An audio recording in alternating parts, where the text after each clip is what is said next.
que andan por ahí. Y eso lo hacen de esta manera. Al 30% de descuento le agregan un 10% extra en nuestra línea de colchones y conjuntos Omie. Solamente para compras web o en nuestra fábrica de Camino Casaballe 5357.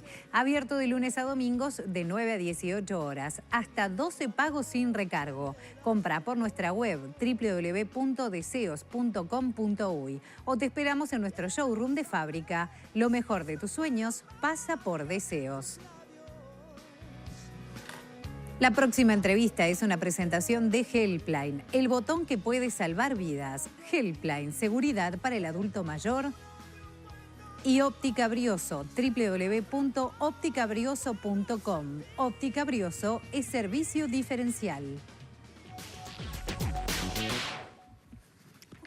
Bueno, y nos metemos en nuestra próxima entrevista. Temprano lo comentábamos, íbamos a hablar de evaluaciones educativas. Y escuchen estas cifras. Justamente a propósito de la temática, más del 70% de los estudiantes de sexto de escuela no logra superar el nivel medio de desempeño en matemáticas y 7 de cada 10 alumnos no son capaces de calcular, por ejemplo, el perímetro y el área de polígonos, entre otras cosas, o por ejemplo, el conjunto de números.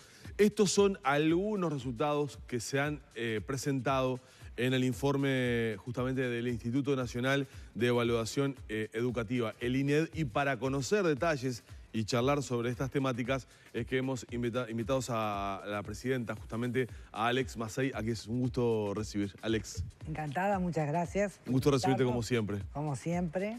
Bueno, la matemática definitivamente sigue siendo un escollo, ¿no? Bueno, sí, la matemática y lengua fueron las dos mediciones que hicimos en el marco de aristas. Como ustedes saben que el Instituto de Evaluación Educativa... ¿Por qué se hizo este reporte temático, digamos? Bueno, este reporte temático está vinculado a empezar a trabajar en profundidad algunos de los temas.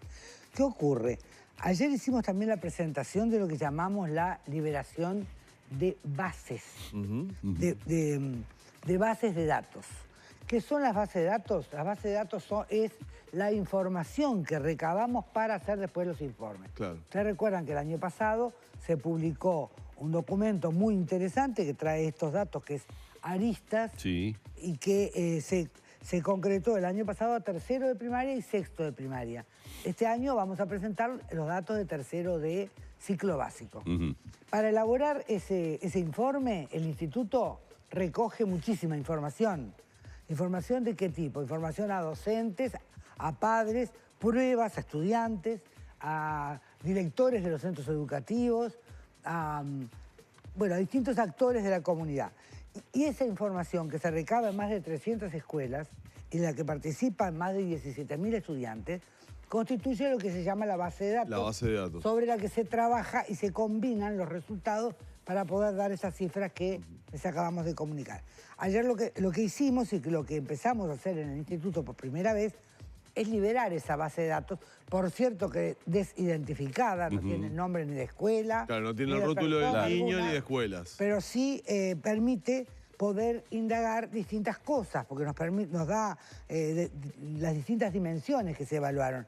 La lectura, matemática, habilidades socioemocionales que están muy relacionadas con el tema de los aprendizajes, sobre todo si lo miramos desde la perspectiva de las poblaciones más desfavorecidas, ciudadanía, convivencia y participación y oportunidades de aprendizaje.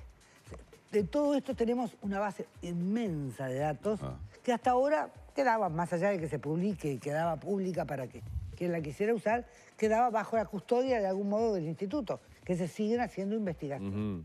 Ayer, ¿qué hicimos? La presentamos como un producto del INED a otros investigadores. Quienes quieran seguir investigando sobre estos temas pueden ahora con esa información cruzarla, analizarla de maneras diferentes, integrarla. Además, no nos olvidemos que esta evaluación nuestra incluye públicos y privados. Y privados, claro. Estos son los niños de sexto año, aquellos que están a un paso de salir de primaria y de llegar al liceo. ¿Qué datos más te llamaron la atención? Yo te diría que uno de los datos que es bien importante para esto tiene que ver con ¿para qué se hace y qué aporte puede hacer? Porque claro, nosotros decimos, bueno, qué mal que estamos, hay que mejorar, pero bueno, con eso no aportamos demasiado, más allá de sensibilizar a la opinión pública y a las autoridades. Pero lo que sí tienen estos informes, este en particular, y ya se esbozan aristas, es que la exploración del conocimiento matemático que se hace, ¿verdad?, de los estudiantes, o sea, las habilidades, para identificar qué habilidades tienen en matemáticas los estudiantes, se utiliza un corte en 3 dimensiones. Un nivel es lo que sabe, la información que tienen. Otro nivel es la capacidad que tiene el alumno de trabajar con la información, de operar con la información, de resolver problemas cotidianos. De resolver problemas cotidianos.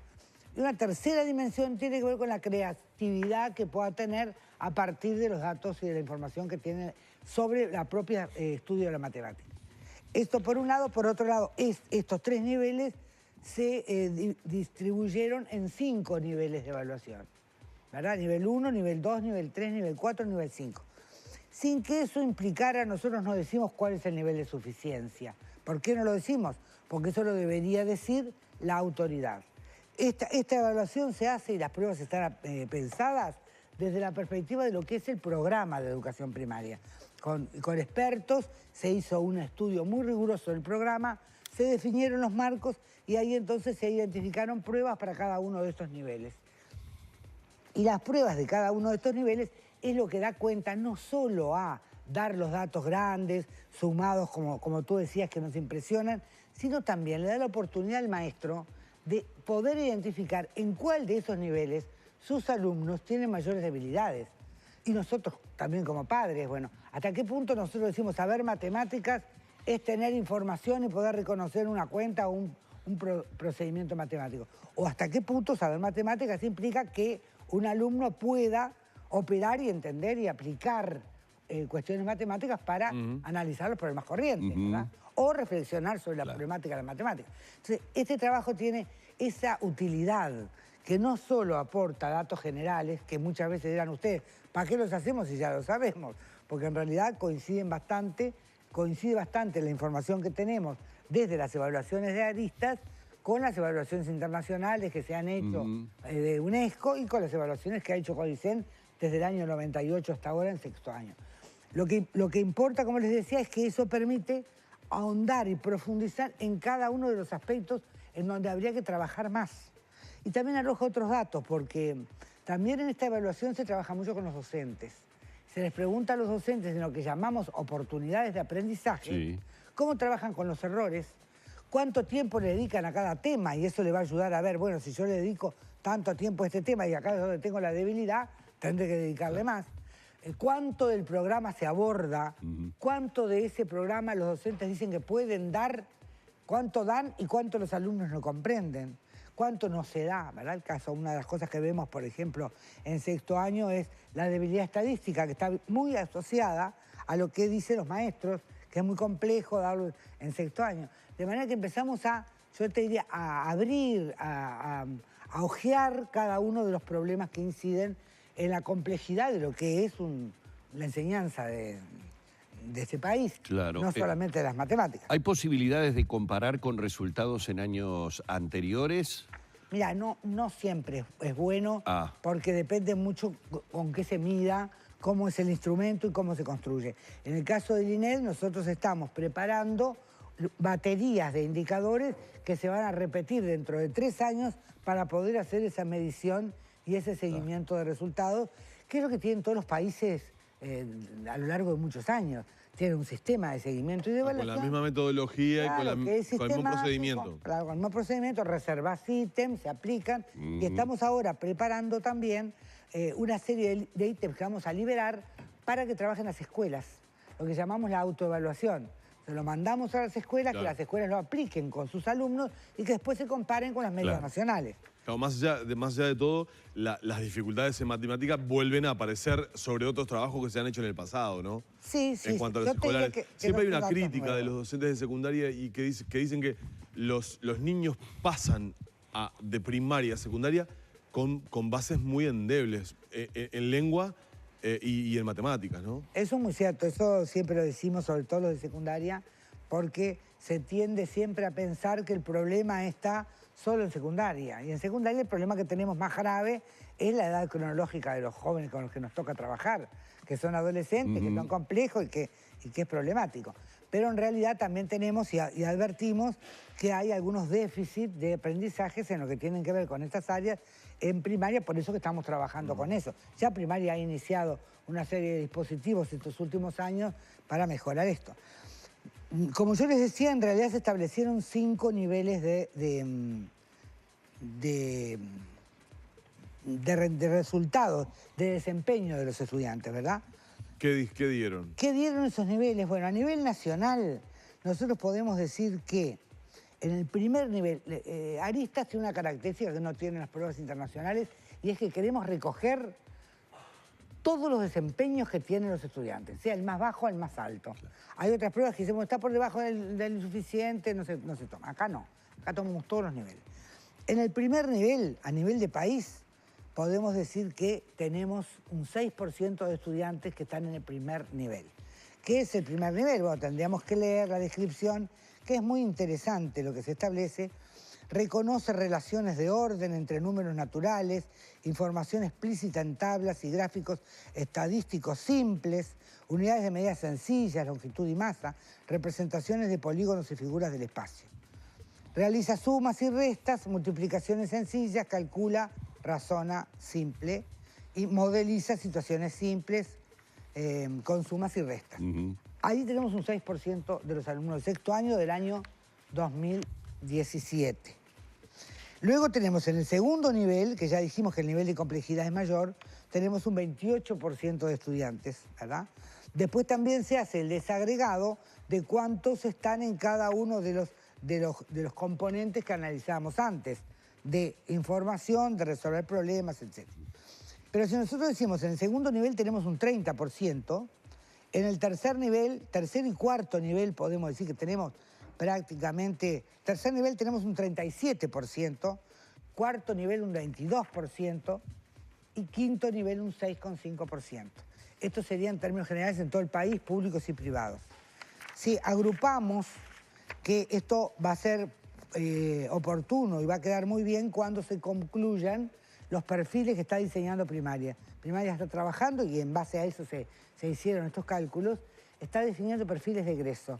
Un estudiante para poder pasar de primero a segundo tiene que tener determinada habilidad y tiene que poder resolver tales problemas. Eso no existe en Uruguay, parece mentira, ¿no? Porque en todas partes, en todos los países... Y sí, la verdad que sí. Facilita a los docentes, facilita a los padres, sabe el estudiante también qué es lo que tiene que aprender a lo largo de ese año. Bueno, pero en Uruguay, en la historia del Uruguay nunca se hizo. Recién ahora se está trabajando en eso y por eso este trabajo también aporta a los decisores de política educativa para que tengan una mirada de, bueno, cómo se desempeña ese universo de alumnos y dónde tendrán que ver de reforzar. Decíamos, por ejemplo, si lo miramos por condiciones socioeconómicas, y esto es lo que nos duele mucho, y en el instituto somos muy reiterativos con esto, porque decimos, hay que buscar una solución y hay que encontrar un camino, un procedimiento, un método, alguna manera de que los chiquines más pobres puedan también llegar a aprender, además de que sabemos que no es solamente problema del sistema educativo, hay otros que están en la vuelta. Pero digo, ¿aparecen diferencias entonces entre los contextos o los centros educativos o los alumnos que van a centros educativos de contexto más favorable que desfavorable? Exactamente, y muy graves son las diferencias. Fíjate que en el contexto muy favorable tenemos en el nivel 1 y 2, que son los más bajos, como decíamos recién, el 12%. En el nivel 3, el 34%. Y en el nivel 4 y 5, que son los superiores, el 53%. Mientras que si lo miramos con los muy desfavorables, en el nivel 1 y 2, ¿verdad?, tenemos el 53% de la población. Se revierte prácticamente en la misma porcentaje. Casi, ¿no? El 50% de la población muy favorable se encuentra en el nivel más bajo de aprendizaje. Y esto es un problema, ¿verdad? Ahora estamos con estos datos a la vista y con esta base de datos, bueno, convocando también a otros investigadores que colaboren, porque el instituto tiene también una escasez de recursos, de recursos humanos y de recursos económicos. Lo que aparece allí es una ¿cómo decirlo? Algo que contrasta con la realidad de los datos duros con experiencias como el Impulso, el Juilar, Los Pinos, donde son centros educativos insertos en lugares de contexto complejos, pero que los chicos que van allí, por las características que tienen sus centros, los resultados son totalmente distintos. Es muy cierto. Y también otra cosa que dice el informe es que no necesariamente los más pobres no llegan a poder desempeñarse en todos los niveles. Porque si lo miramos por niveles, nos encontramos que de las 3 dimensiones de que hablamos, información, capacidad de manejarse con, como decíamos, resolviendo problemas, etc., encontramos población muy desfavorable en todos los niveles. Lo que quiere decir que es posible, que no existe, que no es un problema de... Alex, la última vez que estuvimos aquí charlando en Arriba Gente, hablamos básicamente de problemas de presupuesto y recién lo acaba de mencionar y comentar justamente con respecto al tema de los recursos, no solamente los humanos, sino aquellos presupuestales. ¿En qué está la situación en este estamos en la misma situación porque tú recuerdas que el presupuesto en esta administración se fue tratando de hacer año por año, pero no obstante se mantuvo, en el caso del INED, el presupuesto que se había acordado a principios del 2015. De manera que no hemos mejorado el presupuesto y sí hemos incrementado el trabajo. Porque una evaluación estandarizada, donde vos evaluás a 17.000 estudiantes, o en el caso de secundaria, que lo estamos haciendo con un censo en el medio rural, para el que sí recibimos aportes extraordinarios, 18 millones de pesos para eso, requiere muchos recursos. Muchos recursos de movilidad. Nosotros igual hemos logrado la solidaridad de muchos actores, por ejemplo, para movernos. El Ministerio del Interior nos ha prestado en el interior vehículos para trabajar, etc. Pero indudablemente que el instituto, para poder, yo te diría, exprimir todos estos datos y para poder sacar mejores conclusiones, vamos a necesitar en el próximo presupuesto que sea una inyección fuerte de recursos. Bueno, vamos a agradecerle una vez más la amabilidad de Alex Macei, presidenta de la Institución Nacional de Evaluación Educativa. Nos ha traído aquí nuevamente este trabajo del Mirador Educativo con un nuevo reporte temático que, bueno, nos permite por lo menos hacer un diagnóstico mucho más certero de cómo vamos marchando y fundamentalmente de aquellas áreas en las que evidentemente tenemos que seguir trabajando y reforzando para poder mejorar el nivel educativo de todos nuestros niños, ¿no? Muchísimas gracias. Muchas gracias a ustedes. El Mirador Educativo además es un portal que ustedes lo pueden encontrar. Está disponible online esto, ¿no? Está disponible y además tiene como objeto, además de estos informes temáticos, el hacer un seguimiento de las metas del gobierno de la educación en esos temas. Casualmente no van a encontrar, porque si bien se avanzó en metas que antes no tenían los presupuestos de los gobiernos, no se construyeron todavía metas de logros de aprendizaje, ¿verdad? O de calidad de la educación. Que eso tendrá que hacerse una vez que se definan los perfiles de egreso, como dijimos. Muchísimas gracias. Gracias a ustedes, realmente, muchas gracias por todo. Así hemos estado dialogando con la presidenta del Instituto Nacional de Evaluación Educativa aquí en la mañana de Arriba Gente.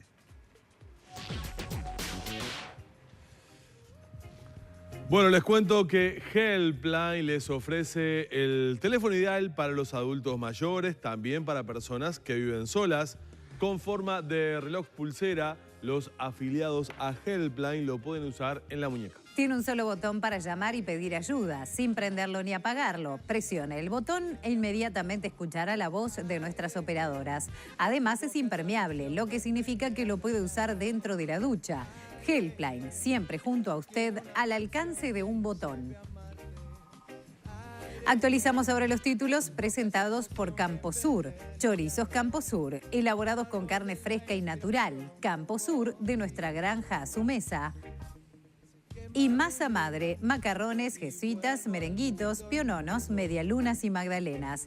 Pensá en masa madre, sanas delicias.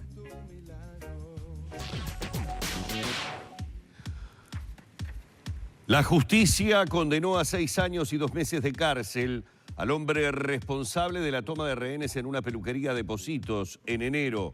Fue a prisión por violencia doméstica, lesiones personales, porte de arma y disparo de arma de fuego, atentado agravado por ser con arma y contra la policía y privación de libertad agravada por las amenazas.